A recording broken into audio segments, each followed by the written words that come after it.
You guys, what is it like being a part of this show? I mean, this is really the bellwether of Netflix. This is when people think Netflix, they automatically think House of Cards. It's pretty awesome. I mean, for me, because I only came in, I've been in 2 seasons. I loved the show. I was a big fan. I knew how great it was and how respected it was. And so it was a pretty cool thing to be able to say to friends, I'm doing House of Cards. Like, okay, now you've done it. I've finally done something. You've done something with your life. No, it was exciting. I mean, it's pretty phenomenal. That's really the first show of its kind for Netflix. And yeah, pretty awesome. Yeah, and as far as responsibility, I don't think they're... I mean, I didn't look at it with any sort of responsibility. I always want to do the best job I can do at work, and I love this job so much. But as far as the responsibility, there wasn't any because we didn't even know. I mean, I remember the first time I said I heard that they were going to put all 13 shows dropped in the same day, and I was like, sure you don't want to do like 7 and then like a month later do the next 6? And they're like, no, this is how people want. This is how people absorb content. This is how they want to watch it. And I'm like, all right. So for me, there was no responsibility involved because like we didn't know what it was. You know what I mean? Yeah. Like, it was where you got your DVDs in the mail. Right. So if they had come to us and said, so we're doing this thing, like that might have been a different story. But no, Netflix was so cool. Netflix and MRC just said, here's whatever it was, $100 million. Give us 2 seasons of great television. And pretty much let us go on our way and make the show.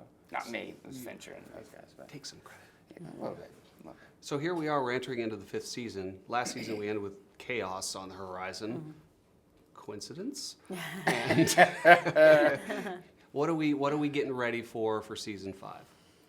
It just gets more chaotic. I think the Underwoods are under a huge amount of pressure, and so they're trying to divert attention to certain things, and they create even more chaos, which makes things even more exciting to watch.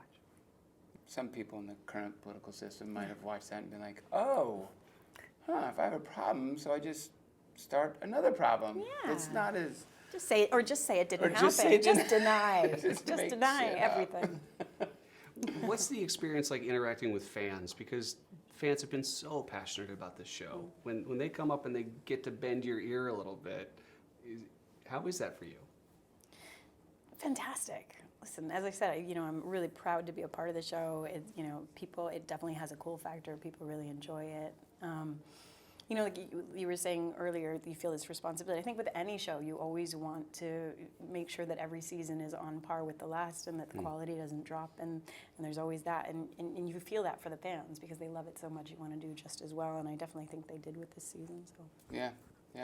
I love it. I feel like, if you do have an interaction with the fan, then it means that you're doing something right. I mean, they want to talk to you, right? So I never say no to anyone asking for a picture. I'll always talk to anybody who comes up to me if I have time, and I'm very flattered, and I'm feel blessed to do what I do for a living. Yeah, exactly. Can I get a picture with you? You sure can. You're supposed to say no.